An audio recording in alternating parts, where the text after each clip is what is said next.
Hey, welcome to the Professor of Perseverance podcast. I'm Dr. James Purdue. Hey, wearing my Mr. Rogers shirt today. We everybody grew up, we remember Mr. Rogers. All right, yes. So it's a beautiful day in the neighborhood. Actually, it's raining today in our neighborhood. But let's get started with the podcast here. Today we got Nancy Krantz, who, and I may mispronounce that last one. She can correct me, but she has dealt with being born albinism or albino, if other people may think of it that way. And also, she's legally blind. So we want to get her insight on living with those two types of disabilities or hardships. And from that, and hopefully she's here to inspire you as much as to and motivate me into doing something better today. So let's go and get Miss Nancy on right now. I think I just click this button here. Nancy, welcome. Hey, James. To the show. How are you? Professor of Perseverance podcast. Welcome, and thank you for being here. Well, thank you for having me. So, it's a real pleasure. You're welcome. So, and appreciate everybody else that comes in or listens to the replay later on from there. All right. All right, Nancy, let's go ahead and get started here. You were born with albinism and were considered legally blind at that time. So can you give it explain to us what albinism is for the listeners that may or may not know? Okay. Well, first of all, the last name is Krause, Krause. I knew you were going to mess that up. You should have rehearsed that, right? Yes. And albinism is just somebody who does not have any pigment colors in their skin. They cannot get tan. They cannot dye their hair. And most albinism people have pink eyes. I myself got very lucky and ended up with blue eyes. There you go. Beautiful blue eyes. I have beautiful blue eyes myself. So, all right. So the pigment is lacking in your skin and hair and everywhere else. So the pigment gives an African American his dark skin, or the colors for Asian people, Orientals, they're different color skin, and we as being considered Caucasian or white, we can tan with the pigments in ours, but because you have the lack of pigmentation, you can't even tan being a Caucasian or white person. No, and don't forget, you can have albinism even in an African American person too. It's something that happens to normal parents. Can have people who are even, sorry, I'm having to try to adjust my sight here, who are, sorry if I'm getting out of camera because I'm trying to see. You're doing great. Can have African American and even Black people as well. So it doesn't matter. Not just for one certain race, whatnot. It's across the board. Yes, it is across the board. So let me ask this then. So an African American that may be albinism, so are they still white like you, or is their pigment just so blank? So there's still no pigment. Yeah, they have the features of having a Black person, but not having. There we go. Sorry, it's my sight. But they have the features of having a African American, but not the pigmentations of an African American. The skin color, the skin pigment, whatnot. Yes. All right. So I didn't realize that. I don't know why I wouldn't think it would go across the board, but all right. So it does. The albinism does not discriminate No, it does not. All right. Now, is there any other health issues that may come along with albinism? Yes. For me, I don't know about everybody, but for me, mine is my immune system. And I did run into another little baby. She was about 2 years old, and she had a lot of health. Like, she would get sick real easy. So I think when you have albinism, and I don't know this for a fact, but it seems like your immune system is compromised. All right. So, immune system, so it means you're more apt to get sick or cold or flu. Mhm. All right. Yeah. So, yeah, I didn't know how much more. I know I've seen people we used to call albinos, albinism, but I didn't realize how deep it went other health wise. So, and I'm sure there's other things that happen, like you said, but it may not happen with you. Yes. It depends on the person, too. Yes, we're all different, so we all contract and everything differently and react differently. So Yes, that is now, true. you are also born, which you found out later is considered legally blind. I mean, were you blind, where you couldn't see anything, or could you see something? Was it? I mean, how? I know you're legally blind, but how far is that? Okay. If you noticed in the beginning of the podcast, I kept moving my head. The reason why my head is sideways compared to others that you've had on the podcast, don't see things straight ahead. I see things off to the side. I have no front vision like you do. See how you're looking at me frontwards Yes. and on to the side is because I look peripheral. I don't look forwards. I don't have let me see.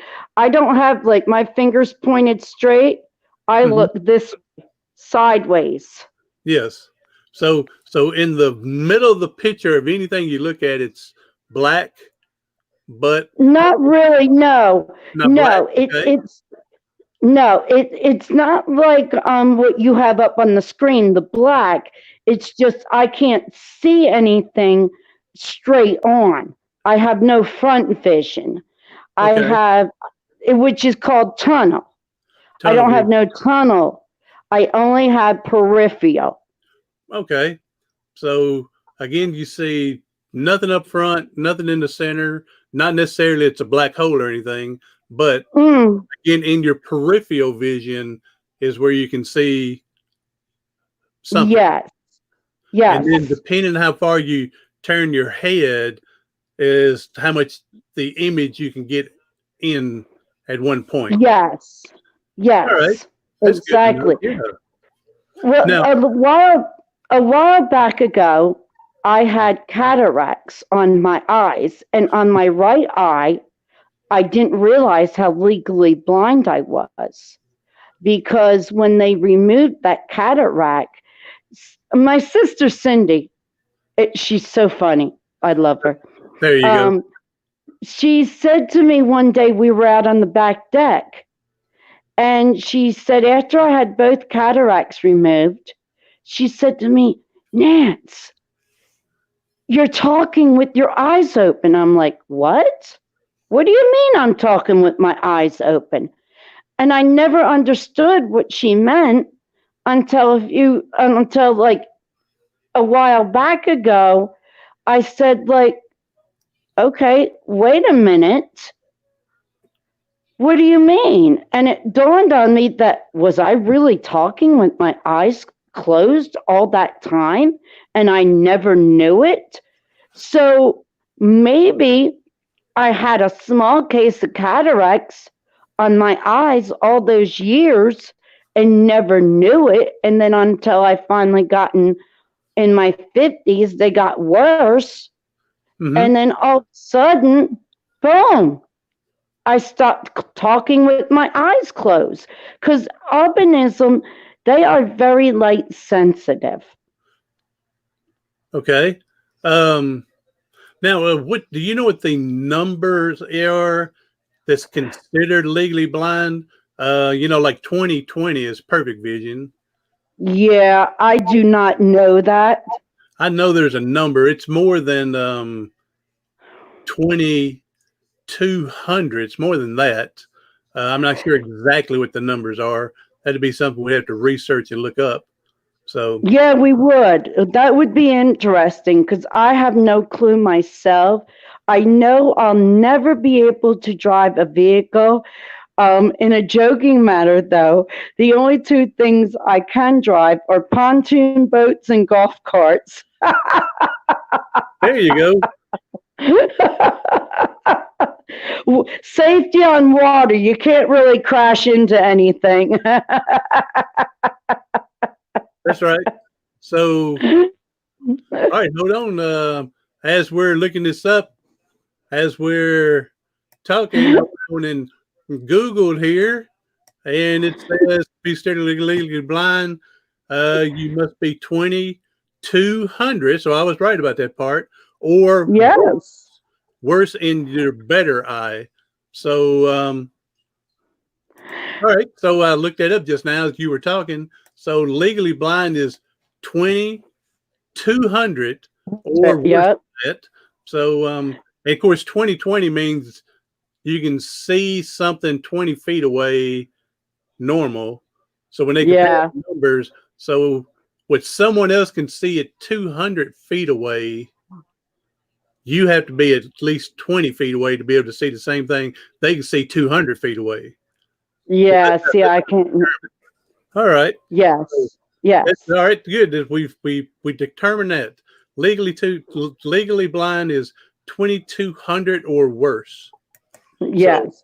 And I can say my right eye is worse than my left because I've noticed I do all my vision out of my left eye. I and do know my right eye is more lazy. Yes, I do know that. and then notice as we're doing this podcast, of course, I'm doing for the ones that are listening later on the podcast, we're doing it live on YouTube, and Nancy's up on the video, and I can see that she's got her head tilted or cocked more to the Yes. left for her to be able to see Yes. more of her out of her left eye than compared to the right eye. So I have noticed that. So, Yes, exactly. all right, a So minute I ago can you mentioned see your sister. What's her name? my sister Cindy. Cindy. So, and like you Yes. said, it's great to have Cindy as a sister. You love her, and She, I've got the older brother that we call him Bear, like Grizzly Bear.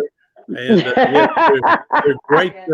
Siblings are great most of the time. yes, they are. Yes, they Most are. of the I time. love it. So we make it hard. Yes. They make it hard, and we all make it hard. But most of the time, they're great to have.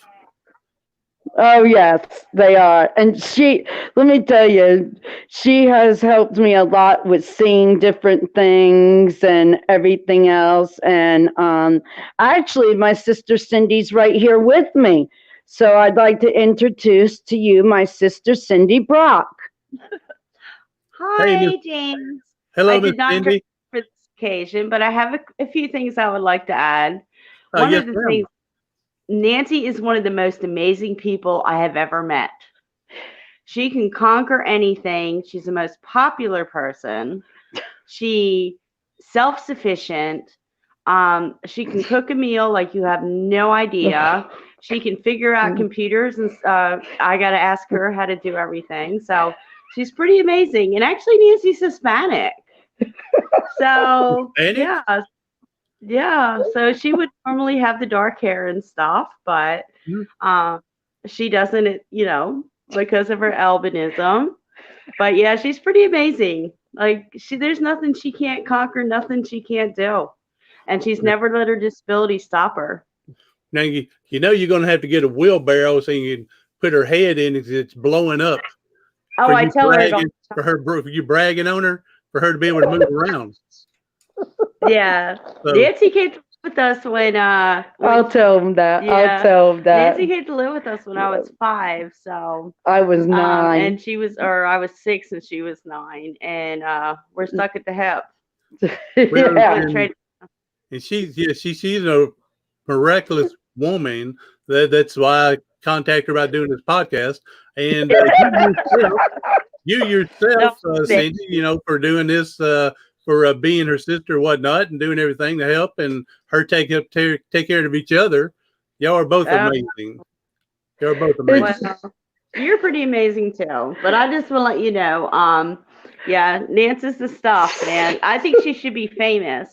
She needs to tell you about all her groupie stuff. Oh my God, no, not that. She's been behind backstage with David Lee Roth and Van Halen. No. All kinds of stuff, yeah. So, she did, like, she's met. I told her one day when I asked her about being on the podcast, that we'll make a celebrity out of her. But it sounds like she's already a celebrity. In her own world and everybody else's world, Nancy is a celebrity. Like, there you go. So unbelievable. Get out of here. Let us finish. Okay. Well, it's nice talking to you, James. Nice meeting you, Cindy.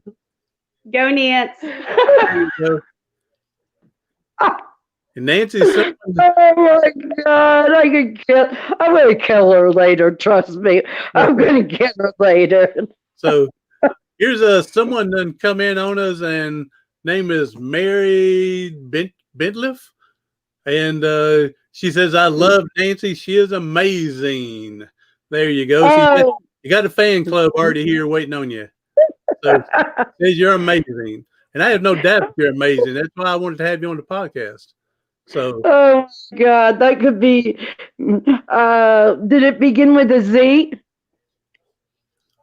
Her name? Yeah. Well, the last name is Origin.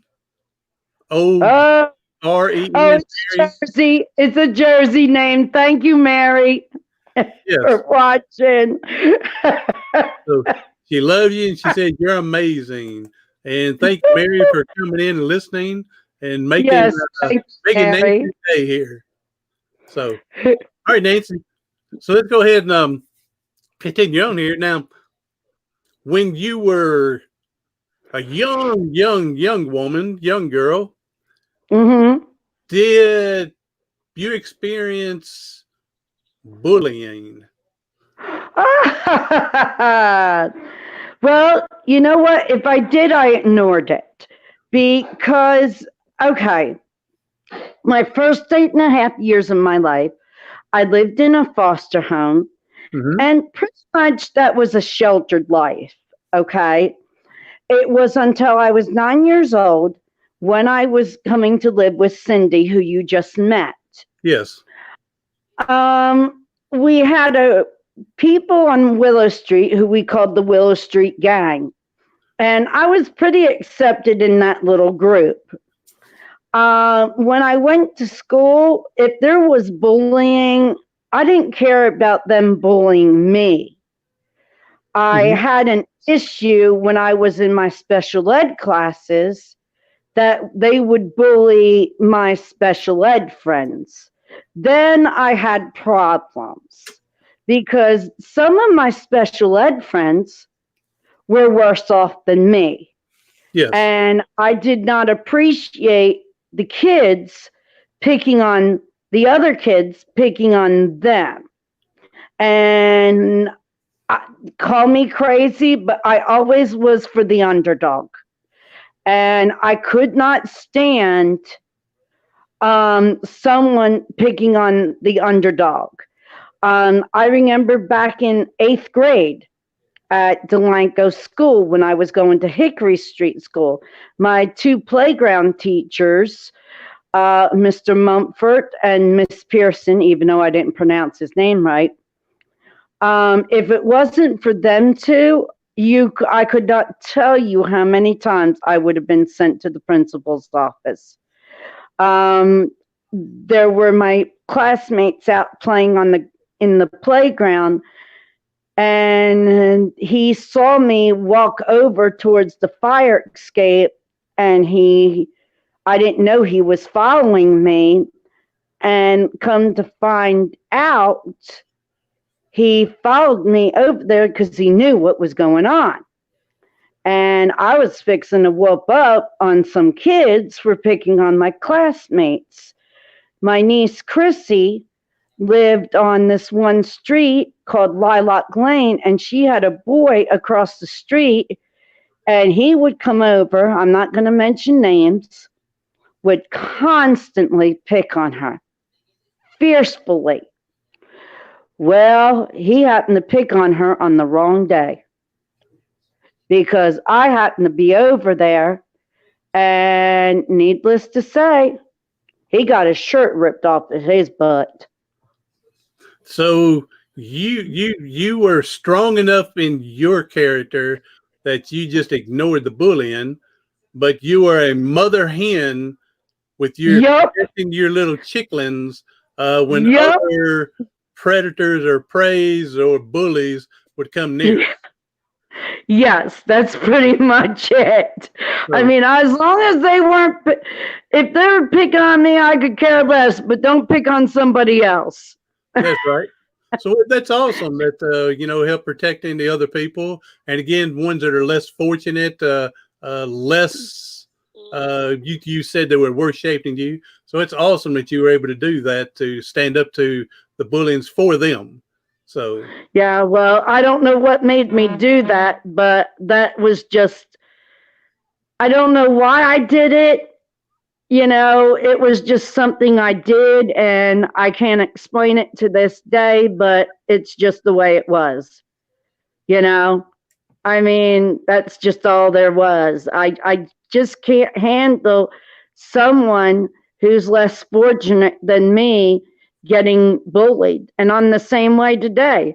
You can do all you want to me, but God forbid if you mess with my family or my nephews or anybody, you better look out. But that's a strong character that's built into you.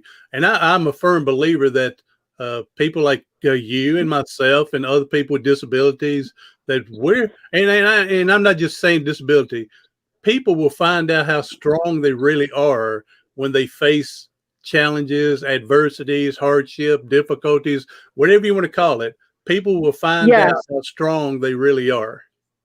Yeah, I have to agree with you on that because of when you're in school, you have to work 10 times harder for what you have and what you have to do than the average person. School did not come easy for me. And so I had to work 10 times harder than everybody else. So I guess that's where the character was built. Well, and I know that you got a faith in your Jesus, your God, and so we were all developed and born with this character to survive and succeed and be the best that we can be. For some reasons, and sometimes it takes a hardship, a disability, something for us to figure out what our potentials really are. Yeah, that's true. And, I'm a firm believer in that. So I have to agree with you. Now, so education was a little tough, and I agree with you 100% that it seems like people with disabilities, whether it's an education or looking to get a job or looking to be out in the world, it seems like we have to work at least twice as hard, if not more, to prove that it's okay to be out in society where people don't think it's a freak show coming out. Yeah, that is so true. I think my longest running job I had was working in a little convenience store called Cumberland Farms. And I got to tell you, it was amazing that I was able to do that. And that's where my sister was telling you how I got to go to all them concerts, because it was through that money that I was able to do that. That was my money and I worked for it. So I was able to go to the shows. I had friends who were nice enough, willing to take me up there, drop me off, and come pick me up. If I just provided some gas money or put Mm-hmm. gas in their cars, and it was very nice that they were willing to do that. Oh yeah. And it just, and what her thing was, when I go do something, I don't do it halfway. I do it all out. So me, I had to make my posters, and sad to say, I didn't like doing it, so I had to pay scalper tickets. Mm-hmm. And but if I'm going to go see a show, I have to see a show, in order for me to be close enough to see it. And I hated doing it, but that's the way it was. And I didn't go into those places without my cane either. And, and I think also too that helped. And so, but when you act crazy at a concert, the band members are more apt to come down your end of the stage. The more you carry on, the more they're going to want to be where you're at. Because you're the highlight of the show and showing a lot of energy, and it looks good to everyone else. And they're like, "Ooh, she's paying attention to us." Right. Hey, let's hang out down here, And so that's where most of that came from. Well, it's awesome that you're able to get out and do that. I'm glad. I've said this. I've been disabled since 1983, and so I've told people that I'm glad I'm disabled in this world changing environment.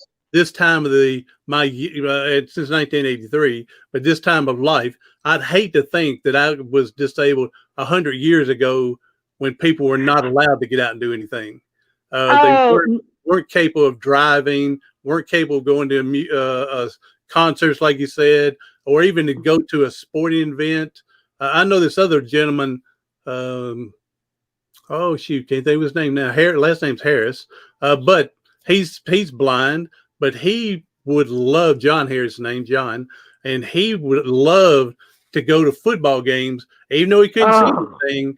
Someone would tell him, beside to be at a high school game or a college game, and they'd be telling him, "Hey, the ball's on the 45," and they would tell him play by play, basically. But he loved going to the games. But I'd hate to think that 100 years ago that people like us were not allowed out to do things like that. Oh, I know. Back in the when I was growing up in the early 60s, it was very hard for me in the beginning until all this technology came out. And, now it seems to be that, it's a little easier for people who have disabilities now. Oh, technology is great when it's working. Yes, when it's working. Yeah, you mentioned earlier about your cataracts. Just think years ago that cataracts wasn't removed, and how many people, if it could have been removed years ago, how much better their life would have been. Exactly. Whether it's born this way or just from getting older and the cataract builds. And my mom just turned 80 in February, and she had a cataracts removed, and so her to be able to see better. And so it just from getting older. But can you imagine? I don't know, 50 years ago they couldn't remove them, and so I guess they would be considered, depending on how bad their cataracts was, could be considered legally blind from that. And so yes, that's true. So yeah, technology is great when it's working. So it is. I agree with you. All right, now Nancy, there's going to be some people out there. They're going to be saying, "Well, there's no way I could be legally blind," or even dealing with the albinism, the skin pigment, because the way people are nowadays, one or the other. They're going to say, "Well, I couldn't do this. There's no way I could do it." I've had people come up to me. I couldn't do it in a wheelchair like you are, and it's not that I'm doing a whole lot, but I do what I can. But there's people that's going to say to Nancy, "I'm glad you're doing what you did. You're inspiring. You're motivating. But how do you do it? I just can't do it the way I don't think I could." So how can you tell them the reason, what purpose, what do you think gives you the strength to be able to do what you do? I have to say a lot of that's my faith. Mm-hmm. A lot of it is on my faith. Before, I don't think I had the faith I have now. So it grew, and a lot of it does stem on my faith. I just got done. My family is wonderful. Let me tell you. I also too, if you have a good, strong family, that helps as well. I just got done dealing with some cancer, but it was treatable. But going through that, you also need faith and family, and that helps a lot. You When you have faith and family, you have everything. you mentioned the faith and family, and I tell people like you hit 2 out of 3 of what reasons I say. You hit 2 out of 3. Faith is number one. Number Yes, that's two, number one in this book. two is family. If you got a good strong family support, all right. Because Hmm. I know other people that they didn't have that family support, and so they ended up in a nursing home or whatnot. So you got to have that good Yes, family support. And the third one, you hit, like I said, you hit 2 out of 3. And my third one is good, great, supporting friends. that is true too. And I And have that as well. exactly. And now I'm not saying friends as in someone's got to be there for 85 years with you. It may be someone that just come into your life for 1 hour, just come in and say Mhm. hello and talk to you, and and they boost your ego, they boost your character, and plus you're giving back to them. So it's in between of people in for little seasons, or someone's there for a lifetime. Yeah, and I agree. And then you have some good friends that have stuck around from, you know, forever. You might have lost touch with them, and they're still your friends. You have friends that are just, I mean, people are put in your life for places, reasons, and seasons. And I firmly believe that. I was also going to be ready to be adopted into another family. And in my heart, I knew that wasn't my family. I Mm-hmm. knew, and somehow, God willing, I got put into the Kraus family. And believe me, if it wasn't for that, I wouldn't be able to do all the things my sister Cindy talked to you about. I wouldn't have been able to be doing them because I was put into a strong family. Not a mom who had a lot of patience, but let me tell you, she had a lot of tolerance. And Well, she knew what she was doing. yes. Let's go back to quickly. Then let's compare. You said your first foster parents were more sheltering, and they didn't teach you anything. Where the Krauts family let you explore more and taught you how you should do things. Well, yeah, my mom, she did not believe in the word I can't. Mm-hmm. And I think that's what makes me the mother hen, the strong woman, the person I am today. My nephews joke with me all the time and call me Sarge in charge. But I get that a lot from my mom. But you know what? I'm grateful for that. Because if it wasn't for her, I wouldn't be able to cook a meal. I wouldn't be able to do the things I do now. If it wasn't for her putting me in a place where I could learn those things, I would be in a home right now, not being able to do nothing for myself. And that goes back to another point that depending on the environment that you brought up will help mold you and break and Yep. and breathe you to grow. Yes. All right. I agree with that. So, all right. The last thing here. Oh, you got another fan club coming in. Terry Phillips. Yes. Oh, thank you, Terry. Terry, Oh, that. he says she's a wonderful, wonderful soul and her family too.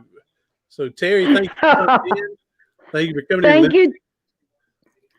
Thank you, P-Man. I love you. All right. All right. Now, Nancy, let's we're going to wrap it up here, but give us one motivational tip, something to inspire people that may be struggling, suffering through something now, that you may be able to give them some word of advice that can help them get through today. Oh boy. Don't worry about the things you're going through now, because the things you're going through now are the things that are going to make you a better person tomorrow. Oh, that's strong. That's strong. You need to make a t-shirt. You need to make a t-shirt of that quote. That's strong. Don't worry what you're going through today, because it's going to make you a stronger person tomorrow. Yes. Well, that's a t-shirt there. So, well, thank you. well, Nancy, thank you for being on the podcast here, the Professor of Perseverance podcast. You've been a joy to be with. You've inspired me to get through today and maybe tomorrow even as well. So thank you for having me, James. I've enjoyed it. It was a pleasure. And thank you for everyone who had comment. I appreciate you. And thank you for having me. And I hope to be on again. I'm sure we will get you back. I bet it's going to be popular demand that we have you back in a later venue. So, all right. Thank you, everybody, for coming in. And if you're coming in later, catching the replay of this, thank you for popping in and listening. I hope you enjoyed Nancy as well as much as I have. And thank everybody for popping in. Be sure to like, subscribe, share it out to someone you think this is going to help them get fired up and motivated. All right, everybody, let's do something today, tomorrow, something next week that's going to help you persevere past your paralysis.